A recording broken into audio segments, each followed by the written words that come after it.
Понякога всичко е просто умора от бързане в някакви тежки обувки. Кръжим всеки ден покрай хиляди хора, а крием душите си зад погледи тежки. Прибираш се вечер, отключваш вратата. Мълчание тежко в антрето те чака. Въздишаш и хвърляш на стола нещата, които си влачил със себе си в мрака. Наливаш си чаша вино и стишаш полека.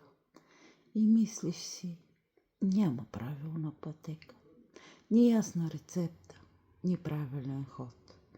Да кажеш обичам те в лудия бяг. Броиш си проблемите, дребни пари, а всъщност се молим за пристан и бряг. Не спирай да вярваш, когато светът ти изглежда безмислен, дори ако вън порой вали, под мокрите дрехи се крие надежда.